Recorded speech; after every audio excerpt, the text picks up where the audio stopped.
we're on. What are you really gambling with? Spring Carnival might be over, but there's still great Group 1 racing over West Lamby. Yeah, we'll see if Overpass can get the job done for a third time in this race, and I'm tipping a $19 chance in the final race at Caulfield on Saturday, Browny. And we might have a few shock answers in the quiz and a shock result. Coming up now, hold all tickets.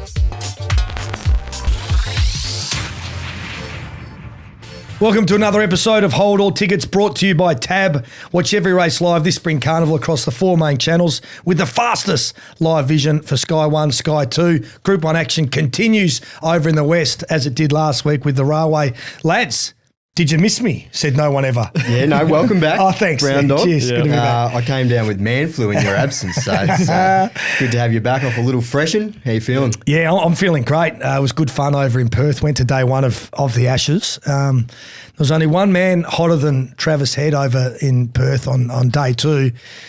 And that was Clint Johnson-Porter. He rode a race to race to race. I thought you were going to say Campbell Brown. No, like making quick adjustments at Self Trumpeter votes.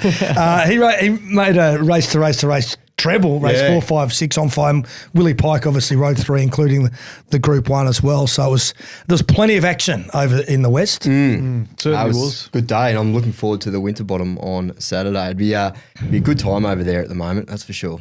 Let's jump straight into it. Tab market for the Group 1 Winterbottom has 2 at the top of the market fighting for favouritism.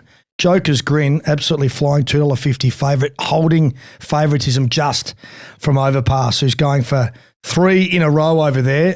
Just absolutely loves Ascot. That horse, it's $2.60. Ray Magneria is $9, $10 for Luana Miss. She's a very, very nice 3-year-old filly. Rope them in, $13. Oscar's Fortune, $17. As is Benedetta. Libertad, $31. Big Price and Repossession, $81. The outsider in the field. Lamby, I'll start with you. Where are you leaning?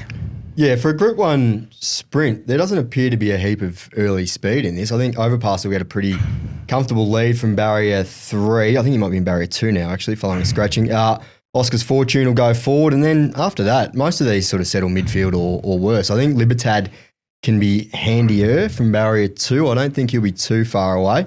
But yeah, I'm going with the 2-time winner, Overpass. 4 from 5 over the Ascot 1200. So as you said, he absolutely loves it over there. Thought he might have lost a length or 2 leading up to the Everest, but he ran an absolute cracker there. He basically crossed the line with Jimmy Starr, and we know what Jimmy's done since that race. So that's handy enough form for this. As I mentioned, I think he gets a pretty straightforward lead, and he's always very hard to run down when he's out bowling along without too much pressure in the early stages. But I think the overs in the race is Libertad, $31. I think he's a really good bet for the place and top 4 with Overpass. Yep. Less than 2 lengths off Giga Kick in the champion sprint last start. He actually drew the worst barrier there, barrier 1. So he was in inferior ground.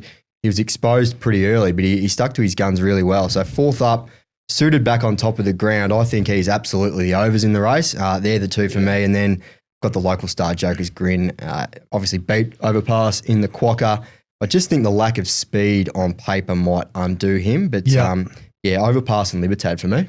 Yeah, I was really surprised to see Libertad at the price in the early 30s. But likewise with Lamby, I'm going to go with the storyline here. Go Overpass to have the most Winterbottom Stakes wins in history. Yeah. Only won the 2 Group 1s, and they've both been over in Perth. Just this horse just absolutely loves Ascot, as you mentioned. Loves it more than probably Dusty loves the MCG on Grand Final Day, don't you think? Have you seen Overpass's prize money? What is it? Pretty sure it's in excess of 10 million. Is it? Yeah. And for a horse who's... Without being disrespectful, but it's probably not an absolute top liner. But they've just found the right races. Very well placed, yeah. He does that, Bjorn Baker. I'm with Overpass. You can't go past this horse's record, and if it can break history and go 3 on the bounce, that's absolutely outstanding. Caulfield, we've got the Zipping Classic as well. So the Group 2 over 2,400 metres. This is an interesting field here. She's a hustler, $3.40 in the Tab market. Light Infantryman, $4.20. Alicante is $4.60 for the Waterhouse Bot team. Kovalika, $7, and then it's double figure odds for the rest of the field here. But fascinating race, this one, Lamby. I'll be interested to see where you land. Yeah, I'm leaning to the mares down the bottom. A lot of the blokes in this race, they're sort of the usual suspects who I think we've probably seen the best of, whereas Alel and She's a Hustler, probably two mares that are on the up. I'm leaning with the Waterhouse runner. I know she was 4 lengths behind She's a Hustler at Flemington the last start, but first up over 2,000 on a heavy 8 track. Yep. It was a pretty tough ask, and she was also a lot slower out than she normally is. She's normally right up on the speed. So she got back in a race where they didn't really change positions the whole time. It was on pace, dominated. Second up last prep, she went from 2,000 to 2,400 and won a Group 3 by over 4 lengths. So I like that form. She's a Hustler, 10 starts, never finished worse than second, ultra consistent. Yeah. So the main query with her is the rise in trip. 2,000 metres is as far as she's gone. So that's a little query there. But I think for me, the two mares and then maybe light infantry man. I mean, it's a big drop in grade, but I'm not sure he's going that well. I know he's been racing in the really good races, but he's still been getting beaten sort of 4 or 5 lengths. Hasn't been ultra competitive in those. So the mares for me. It's an interesting one with light infantry man. Like bookies aren't prepared to risk this horse at all. A 420 is pretty short for a horse that's not in great form. No, I guess they're going off his best form. I mean, he's a Group 1 winner, over 2,000.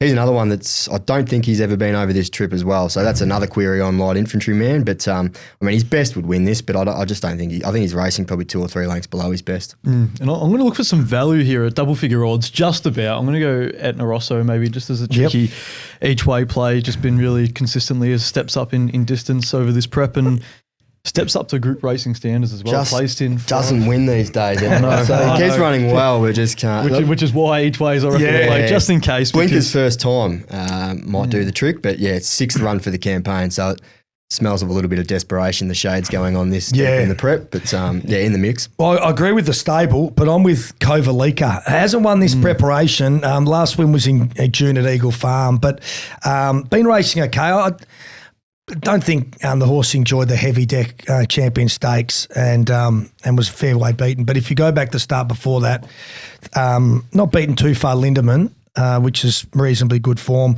It's won over this trip, which a few of these horses we were just mentioning haven't run 2,400. So it just depends how many times you've been burnt by a Kovalika over the journey. I know, but it just for me it was a horse at $7 and sort of $2.30 the place is a small each way play in a race that I'm not overly confident in because there's plenty of class and there's plenty of horses that aren't at their best but could certainly bounce back and find them. The other great race at Caulfield is the listed Testarossa Stakes and much more open field here to finish the card. $5 the field. Persian Spirit for Simon Wild is your favourite. Just from Big Swinger at $5.50, here to shock $6. Run Harry Run $8. Craig, interesting runner, $8 and Amendable $8.50. Royal Insignia $15. Big price for the rest of the field here, Lamby. But I know you like one at a bit of a price. Yeah, around the $19 quote as we record this. I'm going with Hughes. So Hughes and Craig both come through the same trial at Cranbourne over 1,000 metres. Craig won that trial quite comfortably, but I thought Hughes went just as well, if not better, than Craig. He settled a long way back and was pretty savage through the line. Was actually in front probably 50 metres or 100 metres after the line. Barrier 15 hurts, but he's very adaptable in terms of his racing. We've seen him go forward. We've seen him come from the back. He's a pretty professional type. He really went to a new level last prep, so I'm hoping that he's still on that sort of upward trajectory. He had 6 starts over 1,400 and won 4 of them. I think he'll be ready to go first up. Bedgood generally has them ready to fire fresh. So, I thought $19 was definitely over the odds. Craig is the class, but first up for a year, he's obviously had his issues. And he did win that trial, but I didn't like he walked out of the gates. He blew the start there and then was able to hustle through on the fence and didn't go past a runner. But, if he walks out here, that's probably game over. And Persian Spirit, I can see why it's favourite, but I'm always wary of horses that go as well as he did last start. It was almost like too good to be true. He went like an absolute rocket, which was a real sort of spike performance. So not many horses can do that twice in a row. So I'm just a little bit wary of him maybe regressing here at $5 or thereabouts. You were talking about Craig. When a horse has been out of the pace in a race for that long, how long do you think it normally takes for someone to come out the gates? Yeah, well, I think that's probably perform? why he's $8 or so here. I think if he had a run under his belt, or if he was off a shorter break, he'd be shorter because he's a potential Group 1 horse. Yep. But yeah, that a year off, you always sort of want to see what they do. A little bit like Browny's mate Nadal this prep. You just want to see what he does Never first again. up. These horses with just the one, and there was Kevin running during the week. Yeah. There's not much creativity going on, is there? There was Gregory going around in Queensland for a while there. You know, when people ask you, what do you want to name your horse? No one's going, oh, yeah, Craig. That's right, I know. Shripper. I was looking what barrier it drew because it's drawn wide, but it is a horse that likes the pole, Stripper. That's so poor. You were waiting for the feedback on that as well. I put a lot of time and effort into that joke. That should have been one of the quiz questions. Ask us to spell Shagripper. I was with Big Swinger here. First up on the heavy deck at Flemington. I was always going to be testing. Ran okay into third, but well beaten. Back on a good deck. Up to the 1400, slight query for mine because the wins have been coming from 1200. But Benny Allen has won on this horse before, and like I said, you'd go pretty wide in the quaddie here. But $5.50. I think it'll be a good quaddie on Saturday. If you can get it, it'll pay handsomely because there's not many shorties across there. Yep. And there's a few horses at big odds that I think can run well. We're on for spring racing. Watch every race live with 4 live channels, plus the fastest vision on Sky 1 and 2. Trials, replays and previews, all on Sky Plus on the Tab app. Tab. We're on. What are you really gambling with? All right, Lamby, time for Self Trumpeters. Yes, bit of a different structure this week. I'm still giving out 6 votes, but I'm going with a 1-1-2-2 structure. Yeah, I couldn't split a couple of these minor votes. So we'll start with Briggsy. He gets 1 vote. He seems to live a good life, Briggsy. Not an overly healthy one. I don't know if you've seen him on X, but his weekends seem to consist exclusively of piss drinking and punting, basically from Friday 5 p.m. right through until Monday morning. Yeah, sounds like a good life. Good on him. He obviously backed a few winners on Saturday because he sent Betfair a public message on X at Betfair. Hey there, just wondering how long it normally takes to process a withdrawal. Requested Saturday, still hasn't hit my account yet. So he sent that on Monday, just letting everyone know he had a good weekend. So he didn't drop the price that was in his account? No, he just asked about the withdrawals and show me the money. So he gets just the 1 vote. I think they're his first votes ever. He seems like a pretty humble dude. So just the 1 vote for Briggsy. 1 vote, not so humble. Wayne the Wiz Ormond. Bit of self-insertion from the Wiz, which he loves. Kiwi racing man Daryl Anderson put up a video reviewing the New Zealand-sourced winners in Hong Kong from Sunday. So horses that have gone from New Zealand to Hong Kong and won over there. Among them was a horse called Winning Wing by Preferment. And the Wiz quote tweeted Daryl with, "Yes, Daryl, purchased by yours truly for peanuts. Won at Murray Bridge over 1,000 metres, 25-1. Thanks for coming." 5 money bag emojis. Great to see Winning Wing, winning, etc., etc. So once again, inserting himself into it, Wayne, as he likes to do. 2 votes. Mitch Robinson. Okay. It's a new one. Yep. Speaking of self-insertion, so the AFL draft was held last week, and Mitch, he offered some advice for the draftees, but it was in the form of a trumpet. So he put on his old draft camp T-shirt from 2008, which had some questionable stains on it, just quietly. It looked a bit grubby. Not surprising. He posted the photo alongside his original pick. So he had him in the T-shirt originally and then, how many years later, so 2008 to now. And he the caption, "Wild to think it's been 17 years since my draft year.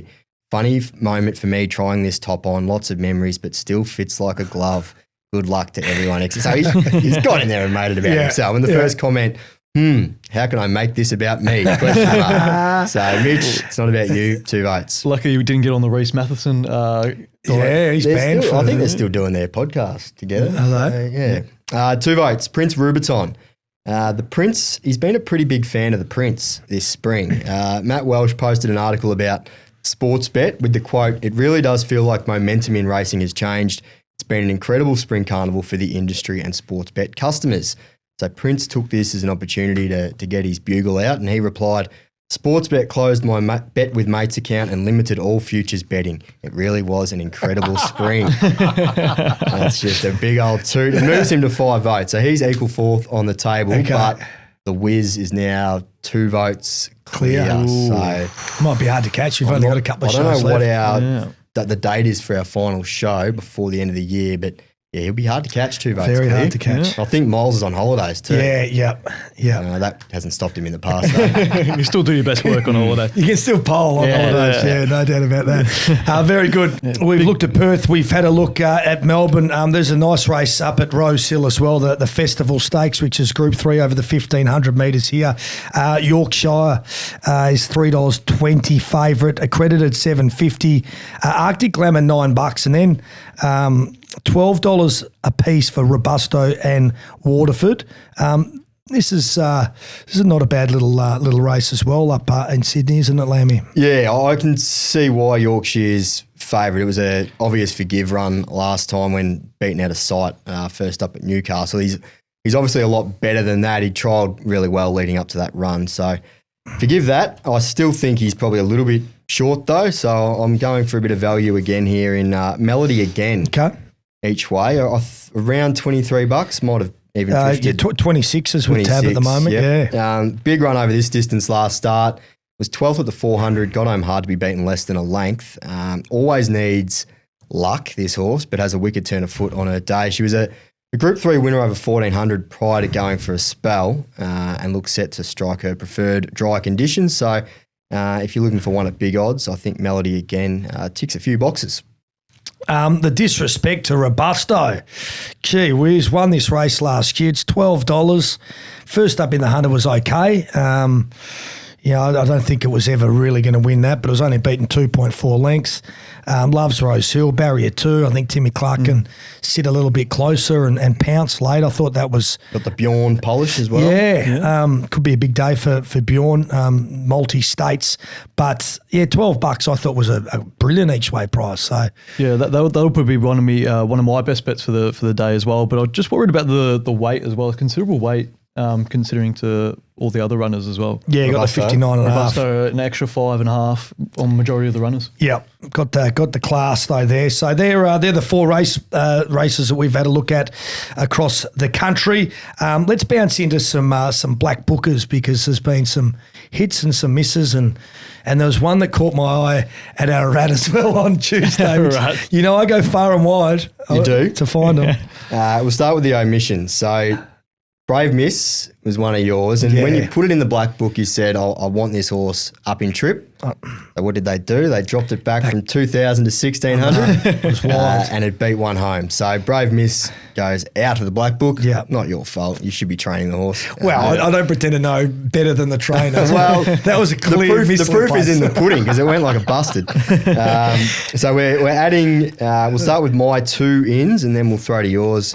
Because I'm not even going to try to pronounce your horse. So Medaya is the one I want to put in first. So I was beaten 3 lengths as favourite in the first at Cranny last week, but look, she wasn't given much hope at all. She was out the back, a mile off the leaders at the 400. She was in Pakenham, but she worked home quite well. Was good through the line. Hopefully we see a little bit more intent second up because I think she's a pretty smart mare and pick up a few races over the summer. And the other one I want to put in, yeah, this will be a 1 run only special. Okay. Split. So it was 7th in the time-honoured Rhino the Wrecker Tory Boy at Cranbourne on Saturday. Last and going nowhere, but the final 200 was strong. Genuinely looked like he wanted another lap at the end of 2,500, and he gets that on Sunday. He goes to the Jericho, which is the longest flat race in Australia. It might even be too short for him. So, yeah, split for me on Sunday. If he doesn't win, even if he does win, he's out of the black book because that'll be his last run for the prep. Beautiful. Okay, so Swoboda is the horse that we're going to add. Patrick Ryan trains this up in Warrnambool and it raced in race 1 at Ararat on Tuesday if you want to go back and watch that diabolical scene. It won both its trials leading into the race. Sammy Hyland, who is Patrick Ryan's cousin, texted me Saturday said, mate, we got one on Tuesday, right? This horse should go around and win in a maiden. Kieran McRedmond just got too far back on it, absolutely flew late to miss, got beaten by Polished Wood. So anyone that was watching Ararat, while they would have been sick. The peak of What racing. price was it the other day? I was like 550 to about 380. Okay. Well backed, well found. Right horse, wrong result, as we like to say sometimes. But we'll be winning next start. You can guarantee the whole of the racing industry would have seen it, so we're not going to get the same Yeah, have price. to be quick on the trigger. We Sure, got two going around. We got Overboost on Friday at Mornington. That was the benchmark 56 horse that I threw in the black book. Goes to a 62, which is a little bit concerning. Stays on the home deck at Mornington, 1,000 to 1,200. It's drawn for a soft run and a bit of rain won't hurt. We're getting $41. So Okay, big price. Few shekels each way. Yes. Don't go crazy. And the other one was Bell to Tell, goes around in race 4 at Rose Hill on Saturday.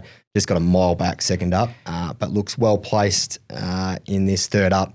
Hopefully he settles a little bit closer in the run. So yeah, Overboost on Friday and Bell to Tell on Saturday. It pays to listen to the Black Bookers because there's been plenty of winners at prices throughout the course of the spring. So you can sign up for your own Black Book for free with Punters Lite account. Head to punters.com.au to sign up today and you'll never miss one of our Black Bookers. All right, Marcus, it's quiz time. It is quiz time. And I have come as prepared as I've ever been since my Year 12 English exam. What did you prepare on? I prepared on West Australian racing, in particular this weekend's Winterbottom. Okay, Am very I on the right interesting. track? Yeah, I'd say you're somewhat on the right track. It's like when I studied for Othello for my English exam, but we did Fly Away Peter, Fly Away Paul. And how did you go in school, Brownie? after I studying got so through. hard? Yeah, You I got got through. through. Yep, Yeah. similar. I ducked the football subject. Perfect. Yep. It's a scholarship in waiting. We're going Ascot Perth Racing Carnival sort of quiz. So Okay, there is a little bit of right. Winterbottom in there as well, but a lot of history as well. So it's hopefully you can get that. Otherwise, you're not allowed to leave the show. So I'm a West Australian too, so I should have a slight advantage, but I think you've got me this week. ooh, okay. I've done no Let's find prep. out. Yeah. Let's find out. No prep whatsoever. Oh, do you normally prep? We normally have a look. Yeah, okay, interesting. that's my downfall. Question number 1. Champion jockey Damien Oliver won his final ever race in the Gold Rush in 2023, riding Brad which- Dog. Lamby. Brownie. Monamac! Yeah. Correct. There we go. He's up 1-0. I'm hard to catch when I hit the front. Here we go. It's never happened before. At least you didn't chime in halfway through the question and finish the question for me this time around. Question 2. Douglas White was suspended for not riding his mount in the 2016 Kingston Classic, but how long was the suspension? Brown Dog, 6 weeks. I'll go Lammy. I'll go with 8 weeks. I'll go Brownie gets the point there closest for a month. He got a 4 month, weeks. did he? Okay, Yep. half a point. With a win on Saturday, Overpass can join which 2 horses? Brown Dog, this is the one I have studied. Go on. Buffering and Hortensia. They're 2 and there's another. Correct. Look at that. Can't be beaten. He can't be beaten now, and he's got it.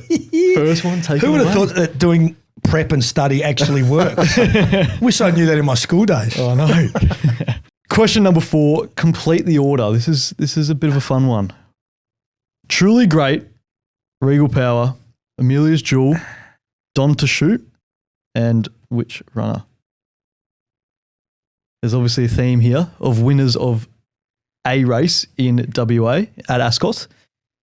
What race was it, and what was the most recent winner? What are the horses? I've got no idea. Truly Great, Regal Power, Amelia's Jewel, Don to Shoot, and someone else. I can give you the multiple choice if none of you boys can get it. I think you'll need to. Sox Nation, Light Infantryman, Plain Gord, Arcadia Queen. Sox Sox Nation won at Nation, 100 to 1. terrible. That was the Kieran Oh, Mara no, that he won called the 100 wrong to 1. horse. It wasn't Sox Nation. Was it? Yeah, I'll go with what's, Sox Nation. what's the answer? I'll go Sox Nation. Browning? What are the names? Sox Nation, Light Infantryman, Plain Gord, Arcadia Queen. Light Infantryman.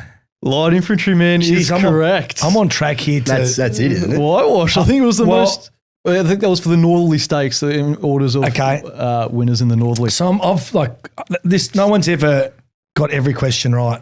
And I feel like this is a pretty easy one to get right as well. Question number 5. It's a the whitewash. 2025 Perth Cup is a $1 million Group 2 race on which holiday?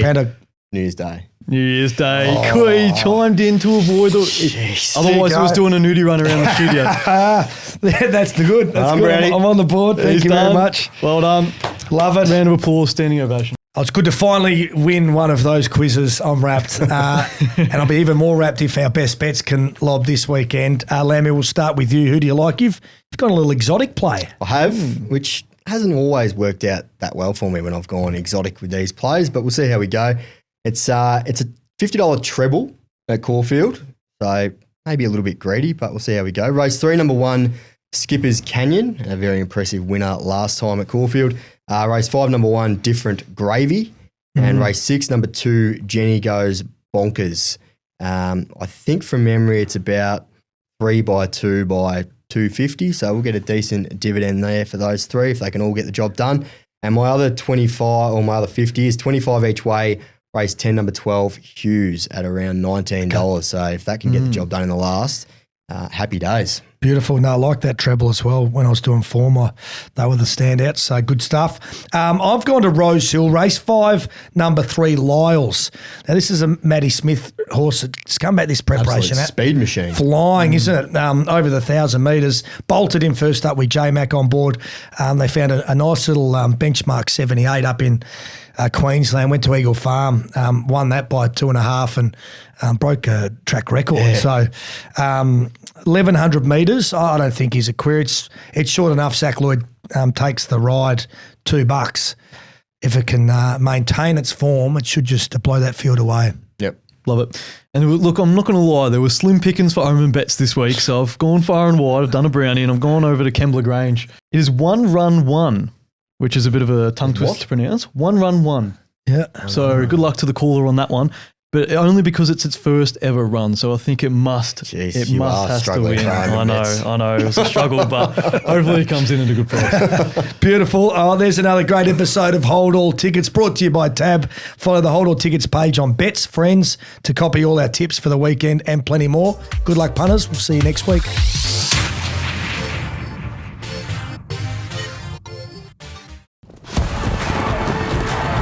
Tab. We're on. Imagine what you could be buying instead. For free and confidential support, call the number on the screen or visit the website.